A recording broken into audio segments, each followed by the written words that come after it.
Good afternoon, Dr. Mwanguzi. Yes, good afternoon to you. Yes, so I'm using two devices. So the one I'm using is the one whose audio you will enable. Okay. Yes. So that's the one I will make you a co-host. Yes. Okay. You're now a co-host. You'll be able to unmute and mute, but also you'll be able to share the screen. Okay.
Good afternoon, ladies and gentlemen.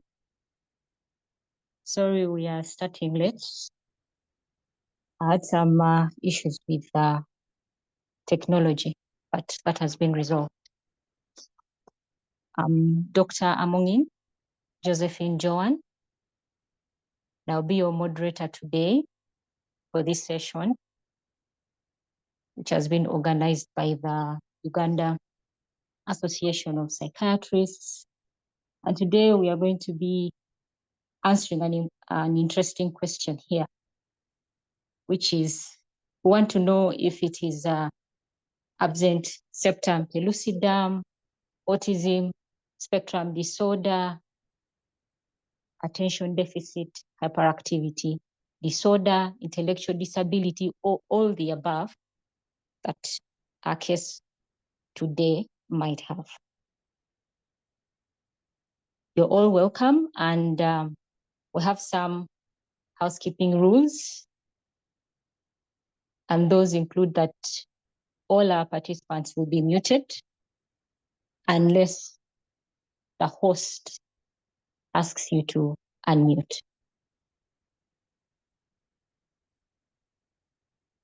It's my pleasure to introduce to you our presenters for the day. And first will be Dr. Arinda Vivian, who is a second-year resident of psychiatry at Makerere University. She's a graduate from Kampala International University and is very passionate about child and adolescent psychiatry. That passion has actually driven her to do research in children with autism spectrum disorder. And our content expert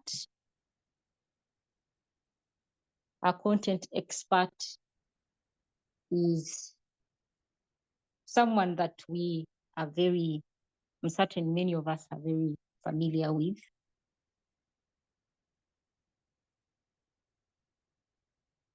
And our content expert is Dr. Catherine Abo, who is an associate professor in the Department of Psychiatry at the School of Medicine, College of Health Sciences, Makerere University. She is a graduate of human medicine and holder of a Master's of Medicine in Psychiatry from Makerere University, a Master's of Philosophy in Child and Adolescent Psychiatry from the University of Cape Town, and a PhD in Transcultural Psychiatry from Karolinska, Sweden. She is a College of Medicine of South Africa certified child and adolescent psychiatrist. And with all these credentials, we could not have chosen a better content expert to discuss this topic. For the past 11 years, she has seen children and treated children with different mental health conditions. We are going to have a poll that is running. Since we are already running late, I'll request our host to just launch that poll for us.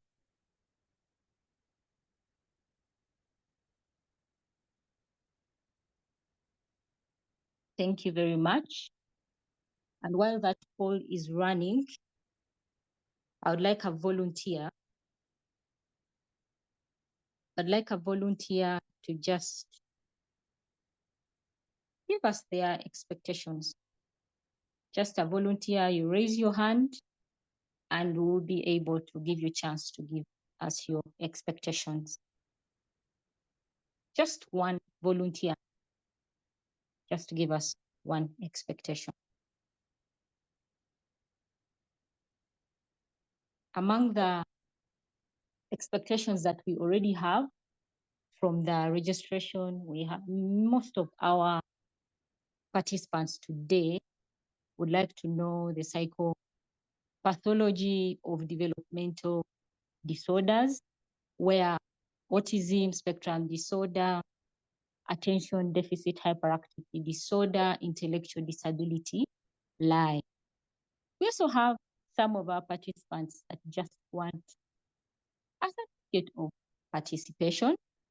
And then we also have some participants that want to know how to distinguish these different conditions that we are tackling today.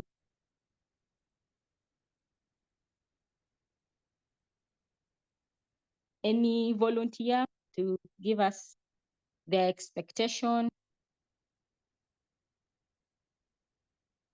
Just one volunteer. Okay. Because of time, we will proceed. And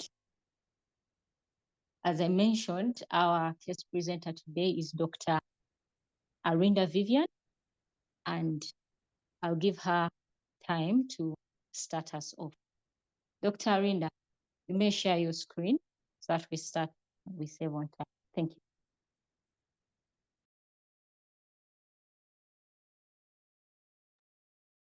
Good afternoon, everyone. Once again, I'm Dr. Arinda Vivian, and I'll be taking us through the case presentation for today. So our case is about NR, a 6-year-old female Muganda from Barwa, Namugongo, Anglican by religion. She's currently in top class, and her primary caregiver is NR, who is her mother, and she was referred by a family friend. The presenting concerns were isolating herself, inability to sit still, and these were observed by her mother when she was about 3 years old. So NR, a 6-year-old female, was brought in by her mother for a psychiatric evaluation at the age of 5. Her mother was concerned about her isolating herself from others at school and at home, preferring to sit alone at break times, sometimes even eating her food from under the table at school, isolating herself from family members and locking herself in the bedroom while at home.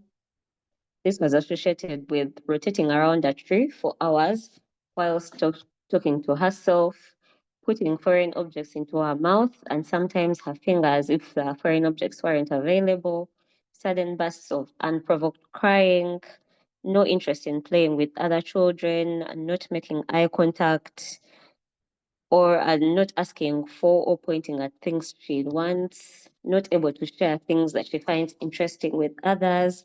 However, she was able to initiate conversations occasionally, but easily loses interest and often walks away mid-conversation. She also presented with a history of inability to sit still, both at home and at school, running up and down, sometimes climbing trees while out in public. This was associated with not being able to concentrate while playing with toys, and she often jumps from one toy to another, also not being able to concentrate while in class at school.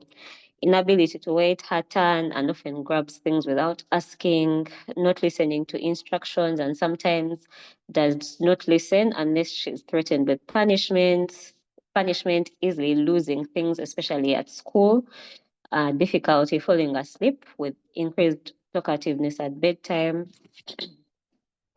inability to finish meals or eating too fast. However, she has a good appetite. She has no history of losing interest in previously enjoyable activities, especially playing, no irritability, no excessive crying or increased clinginess. She has no history of seizures or head injury. And as a result of this behavior, her parents find it difficult to take her to social gatherings. So regarding her past psychiatric history, her index visit to a psychiatrist was in May of 2024, where she was diagnosed with ADHD and started on Ritalin, that is methylphenidate, with mild improvement of the symptoms. Her mother later stopped the Ritalin after 1 month of treatment, after she claimed that NR was experiencing side effects. Her second visit was to another psychiatrist, and a diagnosis of Autism Spectrum Disorder was added to the ADHD and was switched to risperidone.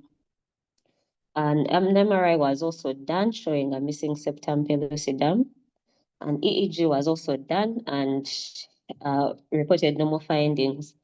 She had a short-term significant improvement on risperidone, 0.5 milligrams twice a day. And the mother later visited a neurologist who increased that dosage to 1 milligram twice a day, but this led to significant side effects and was later reduced. The neurologist later switched to aripiprazole with mild improvement of symptoms. The mother took the child to yet another psychiatrist who put NR back on Ritalin, but there was a worsening of hyperactivity. And after 1 year, that is in July of 2025, she returned to the psychiatrist who made a diagnosis of ASD, requesting for treatment for absent septum pellucidum. And past medical history, she has no history of chronic illnesses. However, she has been treated for multiple upper respiratory tract infections, especially throat infections over the past 1 year, because she's constantly putting foreign objects into her mouth. However, she has no history of surgery or trauma. So in the birth and developmental history, the mother had no complaints during pregnancy. She was delivered by SVD at term with a birth weight of 2.8 kilograms. She cried immediately after delivery. There were no complications during labor and delivery. She breastfed for a period of 18 months and achieved her developmental milestones in time. She sat at 4 months, walked at 12, but the mother does not remember at which age she started speaking. NR has a good control of her bladder and bowel and is able to clean up after herself after using the washroom. From the mother's observation, NR appears to be functioning below her expected age.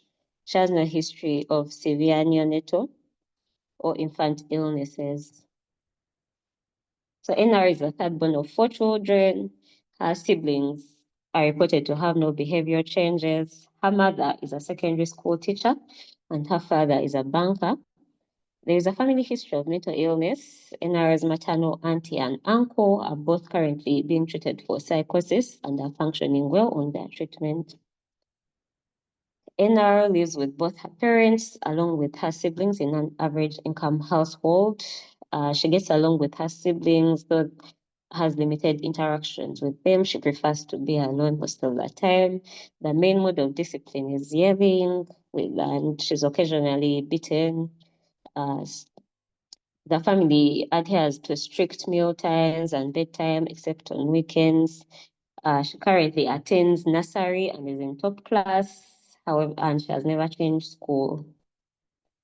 So regarding the mental state examination, she was a school-going child in good nutritional status, well-groomed, she had no obvious dysmorphic features. She was hyperactive throughout the interaction. She was unable to sit still, and she immediately separated from the mother the moment she entered the office. She did not engage during the interview. She did not make eye contact. She was easily distractible. She did not respond to instructions.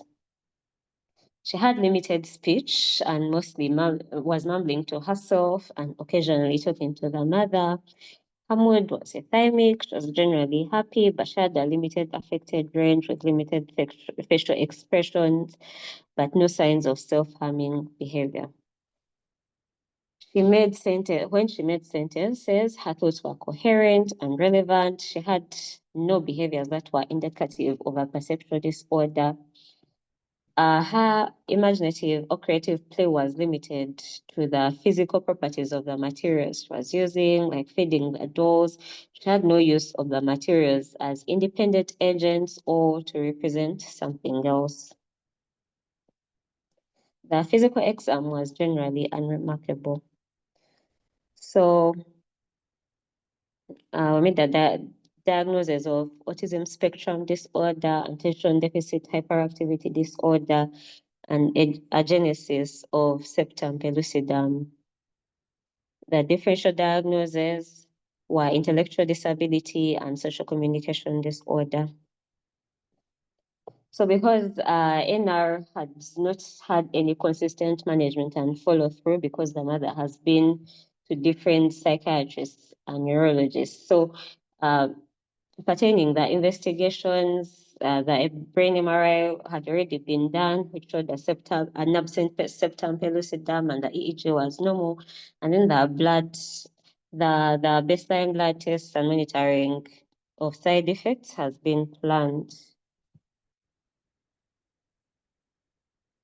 Psychological investigations and autism diagnostic observation schedule, that is the ADOS module 1, was done with a score of 10, coding for low functioning autism, and an IQ test to determine her IQ levels and identify her strengths and weaknesses has been planned, as well as a school observation. School observations have also been planned.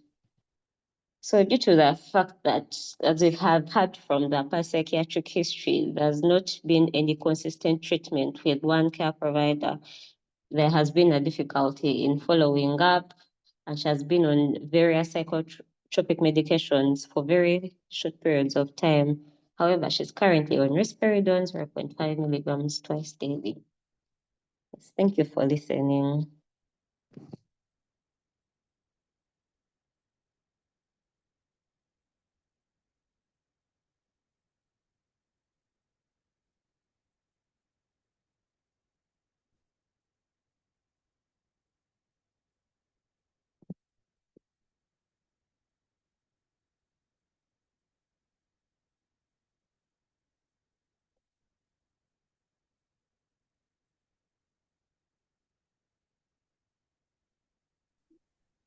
Thank you very much, Dr. Vivian Arinda, for keeping time. I'll now welcome our content expert, Professor Catherine Abo, take us through the discussion of this case. You're most welcome, Professor.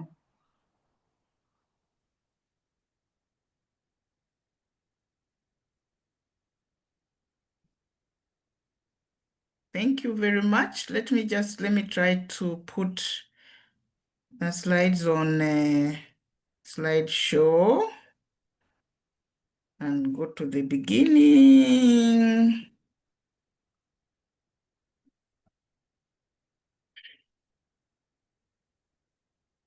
All right. Thank you very much, Dr. Rinda, for taking us through the case that has brought us to this point of discussion. So would want to understand what septum pellucidum is, what the absence of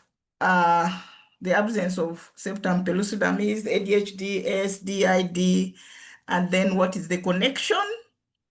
Then we shall discuss issues arising from this particular case, which will include etiological factors, diagnosis, comorbidities, health-seeking behaviors, management, the role of medication, and role of neuroimaging. And then particularly for this patient, we shall look at way forward. How do we plan to move forward with the case of NR? Now, I realized that the participants had their expectations up front, and I have the list here, very many expectations, and when I looked through, it spanned through the whole of psychiatry and beyond. And in 20 minutes, it will be a tall order for me to meet all the expectations, but the organizers of this CME series are going to work around planning for a series of presentations and discussions around what the participants expect. I'm going to be general and talk about neurodevelopmental disorders in general, because each of these conditions is like a discipline in itself, and so I cannot cover any of them in detail in 20 minutes. So, septum pellucidum in Latin means translucent wall. It's thin and almost transparent membrane. It separates the anterior horns and the body of the lateral ventricles. You can see in this coronal view of the ventricles, it runs from up there in the middle of the ventricles. It forms a crucial part of the brain's ventricular system, which is involved in the production and saturation of the cerebrospinal fluid. And this picture here shows you an MRI picture, and you can see it runs.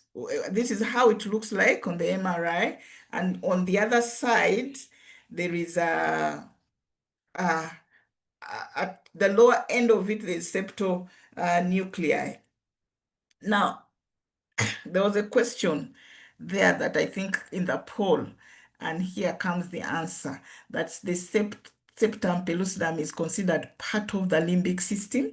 It plays a crucial role in connecting various subcortical limbic structures, including the hypothalamus, which is very important, the hippocampus, the amygdala. It acts as a pathway for fibers to these areas, and as well as the reticular formation.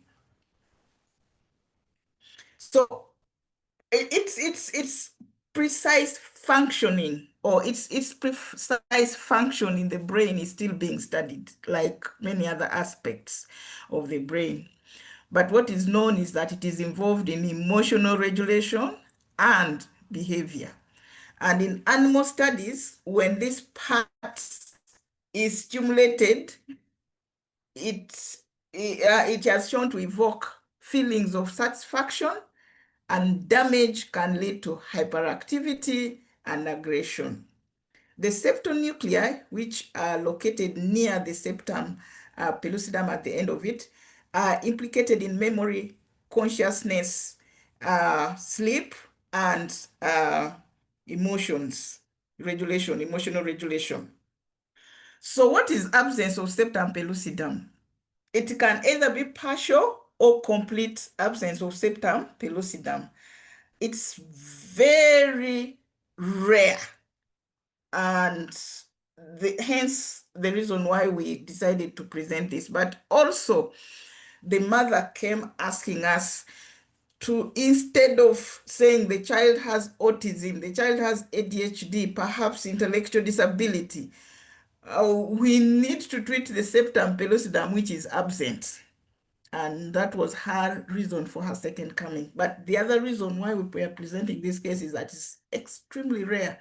In my many years of experience in the field of psychiatry, this is the first time I am seeing a patient with absent septum pellucidum. So it occurs in 1 to 3 individuals per 1 million general population. Now, the Kampala population by night, you know, people come from other districts, they come work in Kampala and they go off and they sleep elsewhere. But the ones who remain to sleep in Kampala, about 1 million. So it means that in Kampala, there are 2 or 3 people, and we are seeing one of them. It's an opportunity for us to learn about this problem. There's a question here for you. You can put in the chat.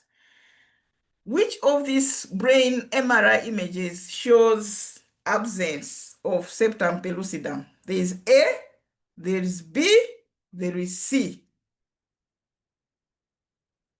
I'll give you 30 seconds. A, B, C.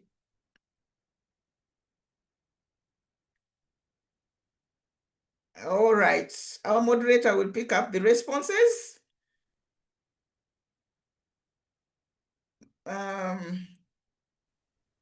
So Arjuna Michael says A. Okay. Peace Nambusi says A. Andrea Kagwa says A. Okay. Angela Namuli says A. Okay. Loweria Naloiso says A. So far, all the participants say A. Okay. So no one is saying B, and they are right. A has a complete absence of pellucidum, septum pellucidum. I can't move the slides. Okay, let me see. How about here? There's A, B, C, D, E, F. is it complete? There's absence of septum pellucidum, but I want you to tell me whether it is complete or partial. Another 3 seconds. Is it complete or partial, what you're seeing? Joeria says partial. Among says all partial. Okay. I Francis think because Opega of says time, partial. it's partial. Yeah. Thank you very much. So now we can tell from the images. So what are the associations here? We have given, you can see that septum pellucidum its location is central and has a very important functional significance. Any abnormalities of the septum pellucidum can have widespread effects on the brain, physiology and neuronal activity.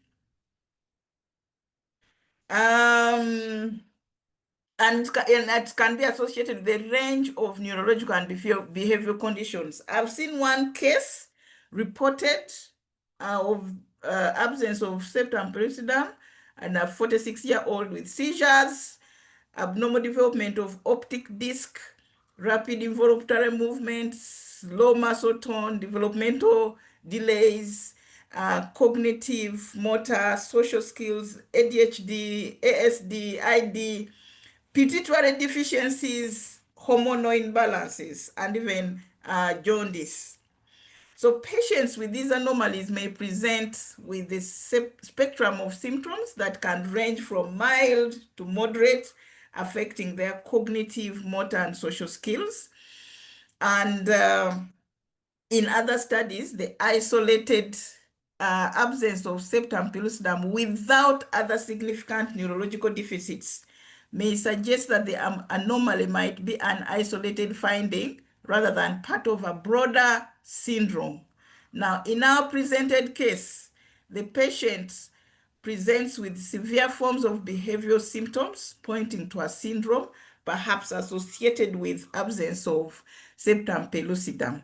But in literature, it says that when it is isolated, because our report for the MRI says this is isolated absence of septum pellucidum. And yet in literature, it says when it is isolated, it rarely happens with other conditions. But in our case, we are seeing a child with isolated absence of septum pellucidum with severe symptoms of autism and ADHD and perhaps intellectual disability. So regardless of whether it is isolated or not, it is critical and because it's critical for us to carry out a comprehensive neurological and psychiatric evaluation because of the potential for other undetected anomalies. It really underscores the importance of that comprehensive neurological and psychiatric evaluation. So I'm collectively going to talk about neurodevelopmental disorders, not specific ADHD, ASD, ID, as those individual disorders in themselves will need different sessions for them. And I think the planners of this series will work around that. So neurodevelopmental disorders, what are they? They are a group of conditions with onset in the developmental period. And what is this developmental period in terms of age of development? The DSM-5, the book that we use to make diagnosis, stretches developmental period up to 18 years. So the disorders typically manifest early in development, often before the child begins school, and are characterized by developmental deficits that produce impairments, and it's the impairments that bring them to our clinics. You know, it produces impairments of personal, social, academic, occupational functioning. Like, for example, the child is failing behind in class. What is happening? You know, and then you do your assessment, you find they have intellectual disability. The child has delayed to speak. What is the problem? You do an assessment and you find there's global developmental delay, you know. So the range of developmental deficit varies from specific limitations of learning or control of executive functions to global impairments of social skills or intelligence. So the DSM-5 gives us a range of neurodevelopmental disorders. But in literature, there are many other aspects, like cerebral palsy is actually taken as a neurodevelopmental disorder, but in DSM-5, it is not listed there. So what is listed there is intellectual disability, autism spectrum disorder, attention deficit hyperactivity disorder, motor disorders like tics, specific learning disorders, communication disorders. And in general, these disorders account for 15 to 20% of the child, the prevalence is 15 to 20% in the child population. Talked about that. So one thing to note is that these developmental disorders many times occur with other disorders. And you can see that in the inner bigger circles are neurodevelopmental disorders, intellectual disability, ASD, ADHD, motor and tics, language and communication. Within themselves, they can occur together, but also they can present for the first time with depression, with psychosis, with obesity, anxiety, PTSD, aggression, all the other conditions you know of and symptoms in psychiatry they can present with in the clinic. Hence, for us to really, even when we have a 50-year-old, we have to go back and carry out neurodevelopmental or developmental assessment. Why? Because there could be underlying ADHD that has never been picked up, and now they are presenting to you for the first time with depression or with psychosis or with anxiety or with anything else, sleep problems. So it's important to look into that. These conditions are heterogeneous with a broad phenotypic variation and high rates of overlapping symptoms and comorbidity, but they are risk factors or etiological factors that happen when they're already predisposed, maybe genetically, but you can also have epigenetics, you know, and this is when an individual's environment and behavior alters their DNA and how genes operate within the body. And it's been known that early childhood experiences, neglect, trauma, toxic environments have recently been acknowledged as prime risk factor for developing neurodevelopmental disorders. Okay, so brain abnormalities also as an etiological factor for neurodevelopmental disorders. And this slide here unites absence of septum pellucidum with the three conditions. So we have certain abnormalities in the brain that can result in neurodevelopmental disorders, and this can be structural, like our absence of septum pellucidum, or functional, which refers to changes in brain activity and in relation also with neurotransmitters. So you can see that when you have intellectual disability, the area of the brain, the cortical area that is associated with intellectual disability is the prefrontal cortex, the part of the brain that we use for decision making, for planning, for organizing, for thinking, for prefrontal cortex. And then there is also a limbic association, which is the hippocampus, the seat of memory. ADHD, it's the same thing, prefrontal cortex and then hippocampus. And then the autism, we have prefrontal cortex and temporoparietal cortex, and then we have the amygdala, the policeman of the brain. And if you remember earlier, we talked about the parts of the brain that is affected with when there is absence of septum pellucidum, and there are those parts that the same parts that is affected by these disorders. So in terms of being able to identify a neurodevelopmental disorder as a clinician, I've talked about delays in milestones. Yes, so if a child is delaying in milestones, meaning we have to know, to have some kind of an idea of the range when we expect a child to sit, to walk, and to talk. So mostly we see delay in speech that come to us.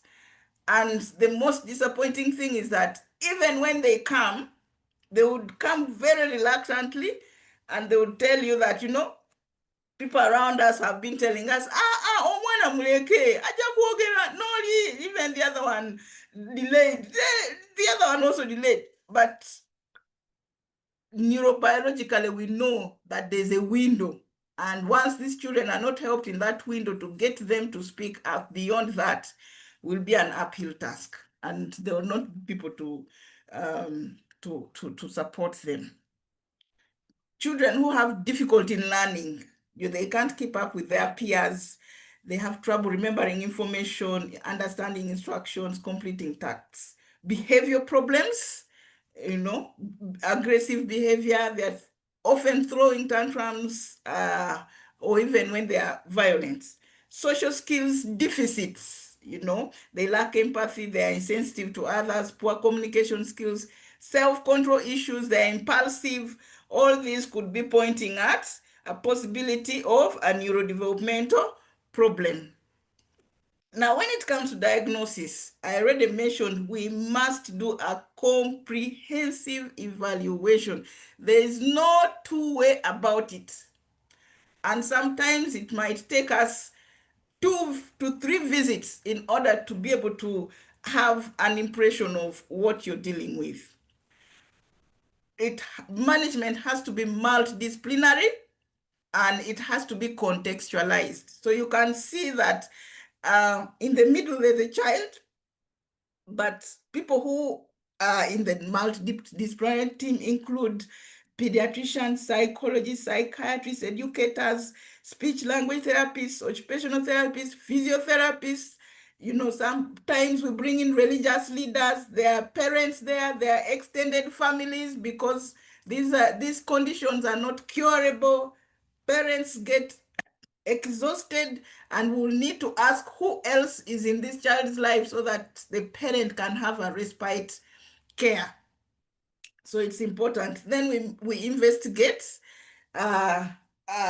relevant investigations. We shall talk about imaging later. And when it comes to treatment, it depends on the nature of the condition. There's no one size fits all. The right type of support depends on the level of support the child needs.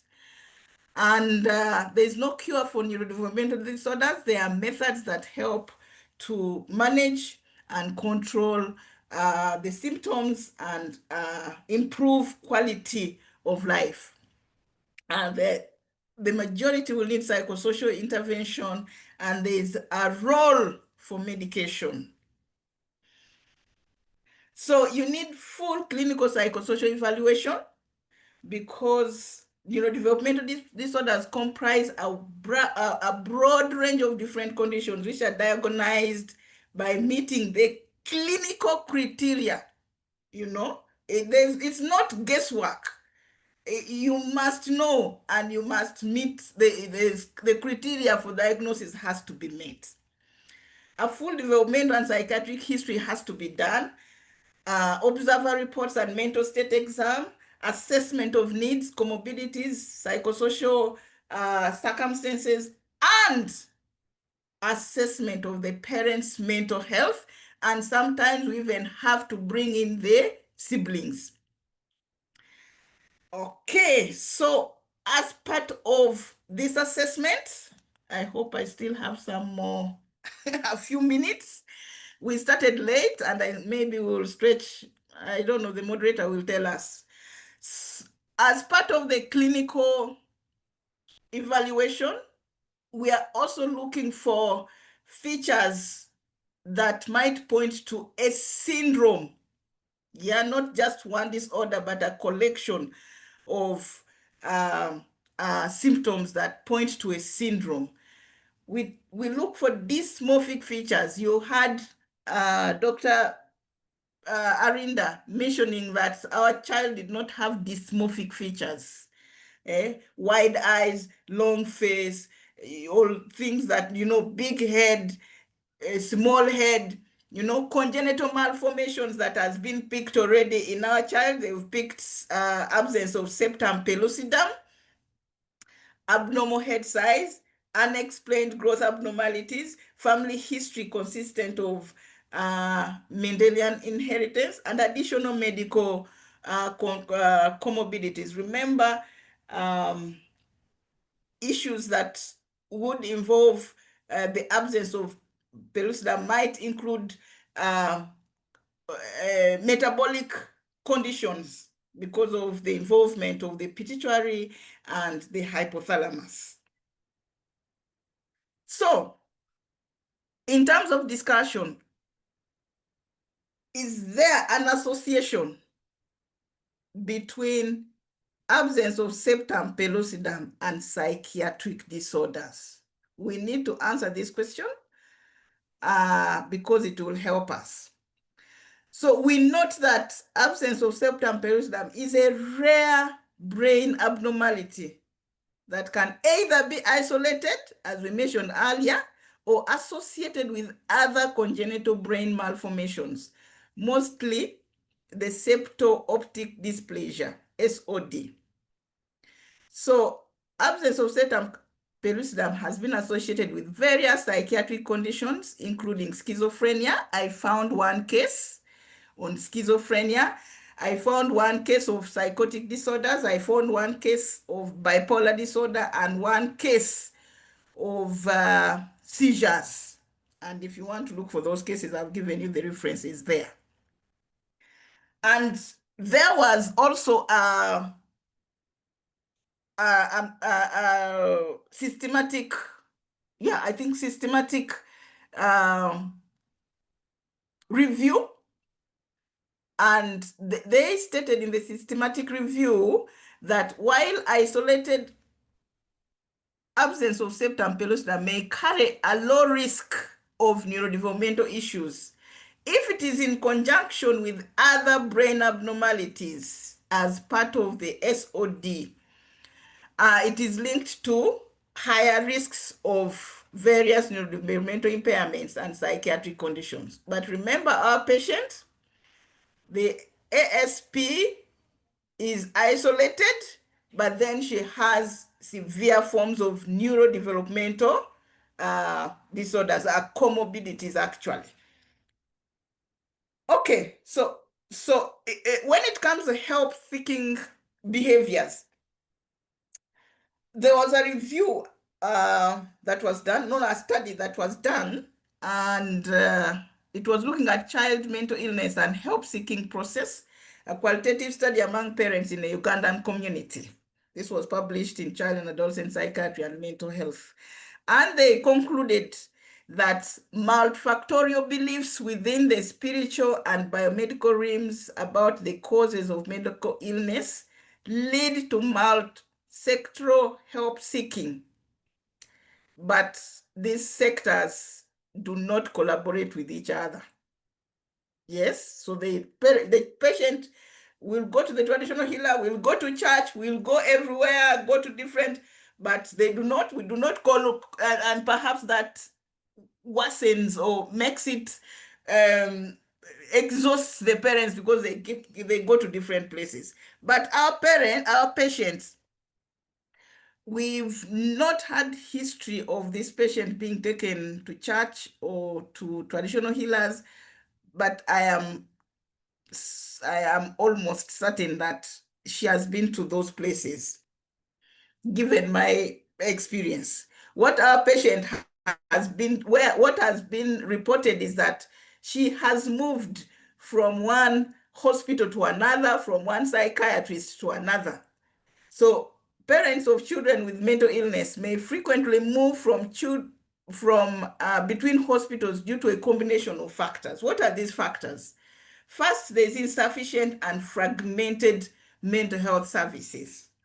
Yes, it is. What we have is not sufficient for the patients. And even the little that we have, they are fragmented. You find different psychiatrists in different hospitals. We do not coordinate with ourselves, and we do not communicate with each other, which it comes at a cost to the patient. And there are challenges in accessing appropriate treatment and support for both the child and the family. Now, comorbidities of mental illnesses and even neurodevelopmental disorders is the rule rather than the exception. It is very common to find more than one condition occurring in one patient, and this impacts diagnosis, prognosis, and treatment outcomes, as we shall see. So every disorder has a specific treatment. A misdiagnosis means the patient will not receive the appropriate treatment. And also inadequate treatment of a disorder may result in a long-term educational difficulties, because this child, we are not looking at this child now. We project and look at this child at the university, through school, primary school, secondary school, university, and marriage life, work life. And the issue, if we do not handle this child well now, the problems are long-term. Family dysfunction, social impairments, reduced self-esteem, as well as inability to hold prolonged employment or relationships. So comorbidity can also be a result of inadequate treatment. As you can see, we're already seeing, if we do not handle the autism now, if we do not handle the ADHD now, we are in for a long term, this child might come back in an adolescence with suicidal, thoughts or depression, and that would be another diagnosis added. So what are the reasons why are children and even adults, but we are now talking about children, why do we have many disorders in one patient? The first one is that there are shared risk factors. Different disorders may share underlying genetic or environmental risk factors leading to their co-occurrence. An example here is ADHD and autism have shared genetic risk factors. They also have shared environmental risk factors. Prematurity is a risk factor to both to ADHD and autism. And so then it leads to concurring disorders. And then also causation. One disorder can directly cause an increase in the risk of another. For example, here they give chronic stress from a medical condition can lead to a psychiatric disorder. And then developmental vulnerability. I think I should have started with this one, developmental vulnerability. A developing brain. There's no part of the body that is vulnerable to insults more than the brain. So children are a vulnerable population, and their developing brains and environments can increase the likelihood of multiple psychiatric issues arising, especially under stress or during periods of grief. So what are the principles of management? The first principle is that we must establish diagnosis. Is someone talking to me? Yes, Professor. It's yes. me. Yes. Yes, we are running out of time. I'm kindly requesting that you summarize for us. I summarize. Yes, in please. 2 minutes. Yes, it is. Yeah, I'm summarizing. To end. So we must establish diagnosis. we must establish possible etiological factors by investigations. We need to plan concurrent or sequential treatment and undertake measurement-based care, ongoing assessments of treatment efficacy. Very important to keep monitoring. This treatment I'm giving this child, is it helping? If not, what is the issue? Patient functioning and side effects. The role of medication has its role, but there has to be evidence-based approach. You don't just wake up and say, okay, this child has autism, let me prescribe fluoxetine. No, where is the evidence that you should prescribe fluoxetine for children on the spectrum? And the role of neuroimaging.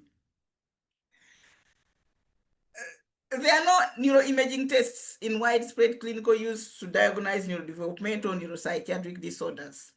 And another publication I got from the British Journal of Radiology says that despite the extraordinary promise of brain imaging in defining pathophysiology and testing hypotheses and about these conditions, the sobering conclusion is that the role of neuroimaging, as per that date of the publication of 2018 for psychiatry and neurodevelopment, is limited to excluding unexpected structural lesions like stroke, tumor, or brain malformations like in our case. Now, this begs the question, do we request routinely for MRI or CT scan of the brain or not when you have a child or an adolescent with a neurodevelopmental disorder? This is a complex question. It's not as simple as, you need to first of all assess the need, use clinical acumen, discuss with the parents. It's just like doing pre-counseling when you're going to do HIV tests and then post-test counseling, because you need to discuss with the parents the outcome of the possible outcomes of the results. Should we have a structural issue?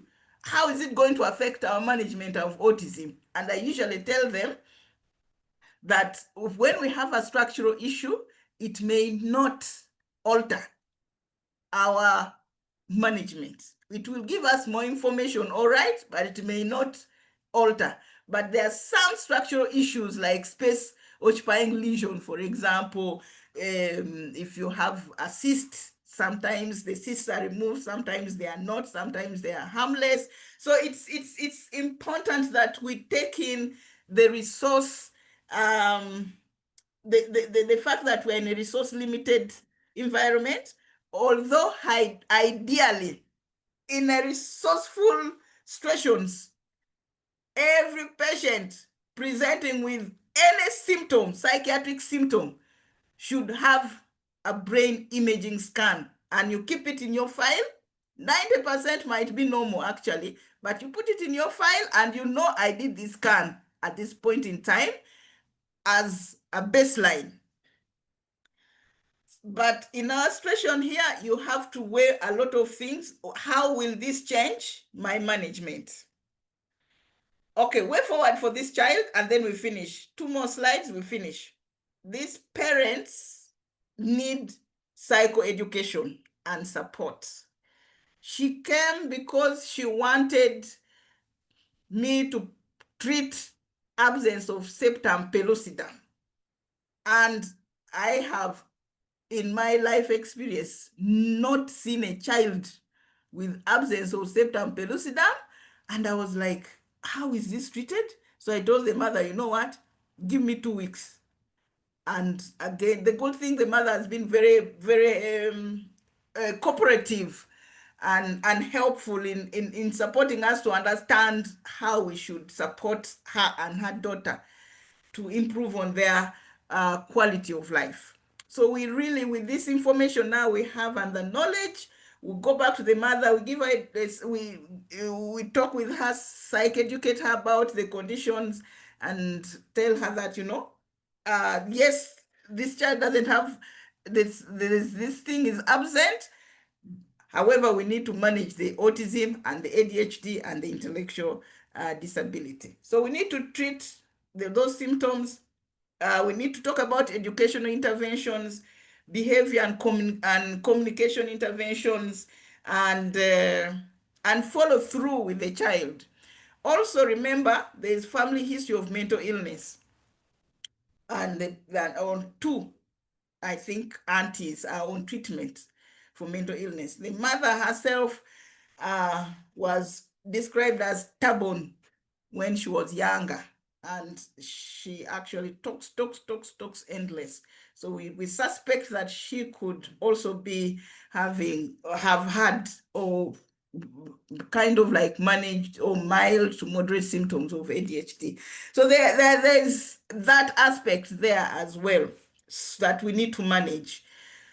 So we'll follow up this child, and I hope that we'll be able to come back, since these are series, to tell you maybe in 3 months or 6 months how the child is doing. Thank you very much for your attention. Thank you so much, Professor, for that wonderful presentation.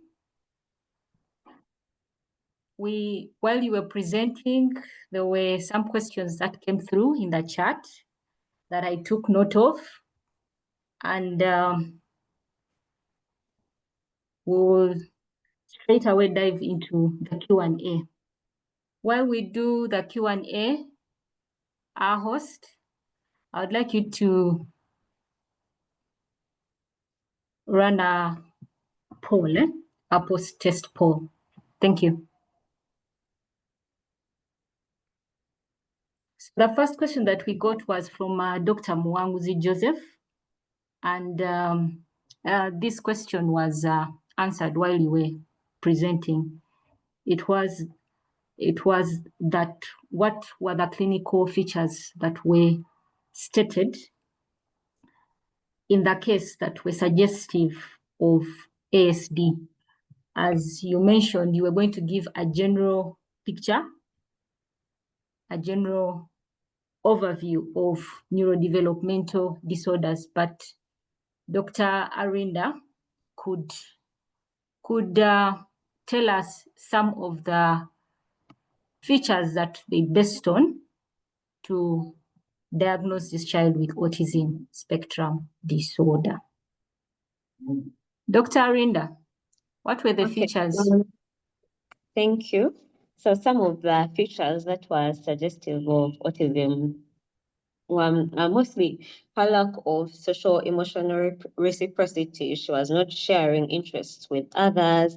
Then she also had deficits in verbal communication, where she rarely used gestures. She's not pointing at things that she wants.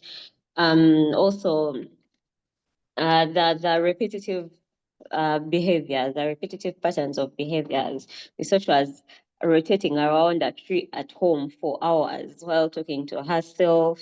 And then she had a little interest in playing with peers. She rarely initiated play. She actually was not initiating play with her peers. Yeah, so those were some of the features that were suggested of autism in this child. And then he also asked if there was a decline in academic performance. Yes, there was a decline in academic performance because she's not able to concentrate in class. So ultimately, that alone in itself will lead to a decline in academic performance. However, there was no regression of milestones. Yeah, in this case, I hope I've answered correctly. Thank you. Thank you very much, Dr. Arinda, for that elaborate explanation. Our next question was from Chimera Andrew, and it was directed to both of you, Dr. Arinda and Professor Bo. I will request Professor Bo to answer for us this one.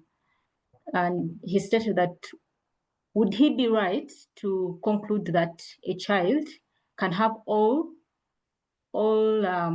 the stated neurodevelopmental issues in the absence of septum pellucidum?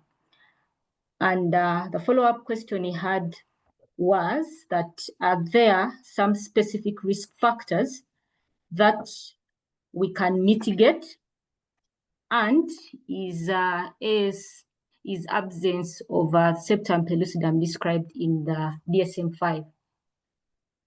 And the follow-up, we have a similar question from Nancha Josephine, and she also had a question in regard to risk factors. And she said that with the stated fact that the absent septum pellucidum has a low risk of neurodevelopmental disorders, were there other risk factors identified in the patient that could have increased the risk of developing these disorders that the patient has? That is autism spectrum disorder, ADHD, and perhaps intellectual disability. Thank you.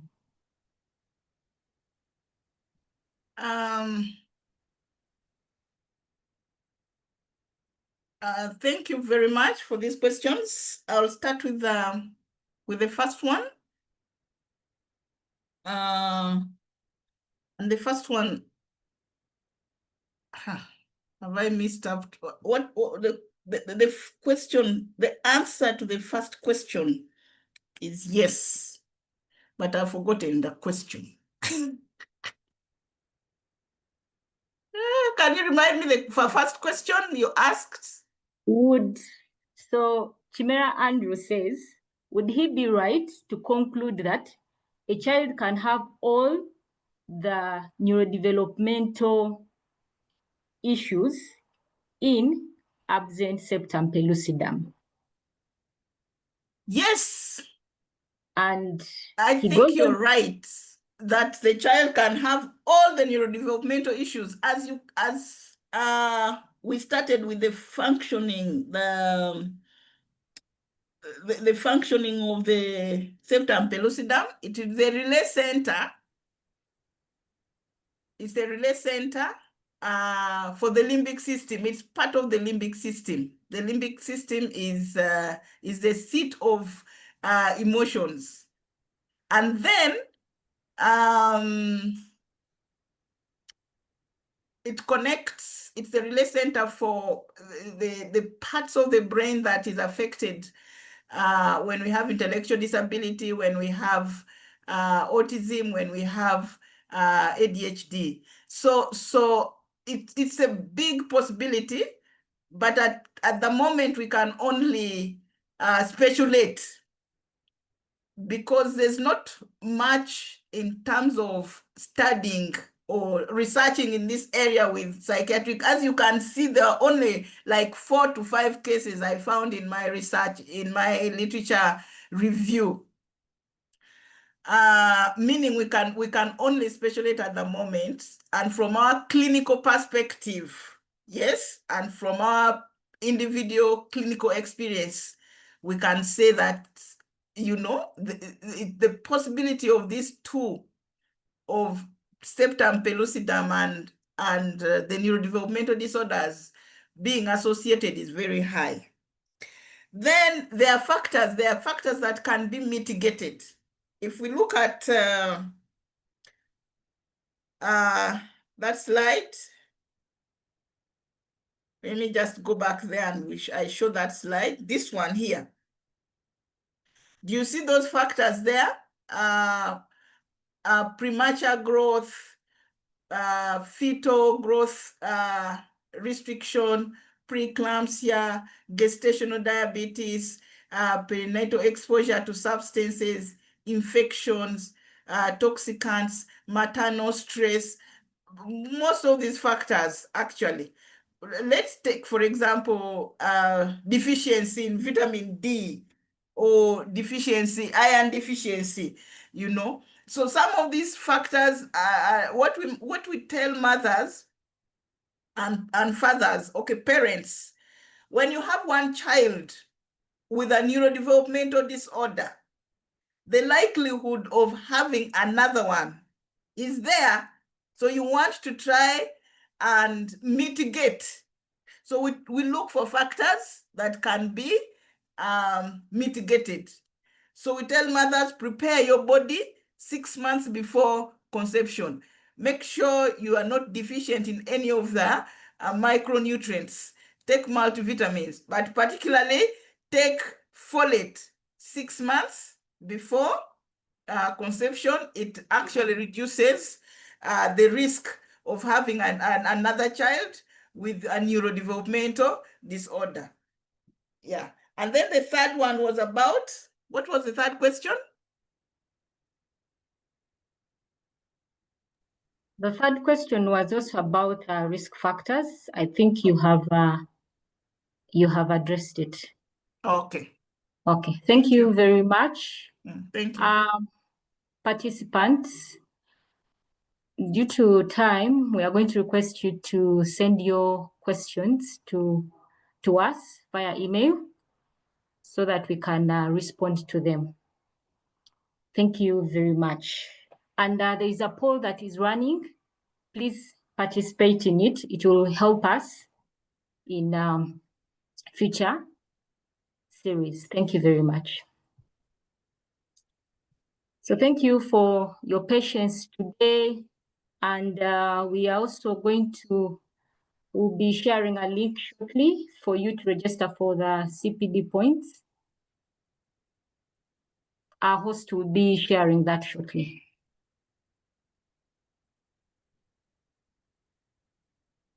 Let me just check to see that we have the link shared. Okay. Okay, thank you very much. So there is a link in our chat section for you to register for the CPD points. That is very important when we are renewing our licenses. Thank you. I'm going to request you all to kindly turn on your videos for a moment so that we have some record of those of us who were part of this today. Video. Can we check on your video, turn on your videos? Hey, that mine is not turning on. Please do turn on your videos. I can see you looking bright and Yes.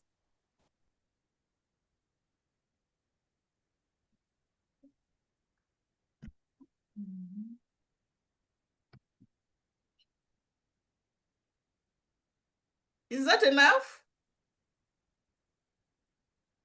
sure. Just a minute here.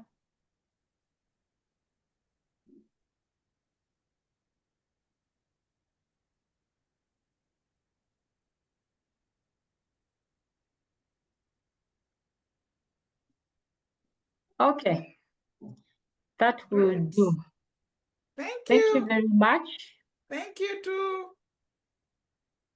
I'll share the slides. Some people are asking for the slides, and I think that they might be uploaded on the UAP website, but the people who have sent me their email, I'm going to share the slides with them. Thank you very much.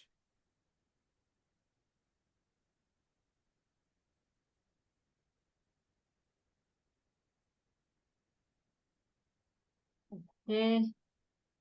So thank you all for coming and attending our series today. We have overshot because we started late, but I appreciate your patience. Our next CME will be in a month's time. And we thank the Uganda Association of Psychiatrists for putting this together to enlighten us and make us better clinicians. Thank you very much. I wish you a good afternoon and enjoy the rest of the weekend. Thank you.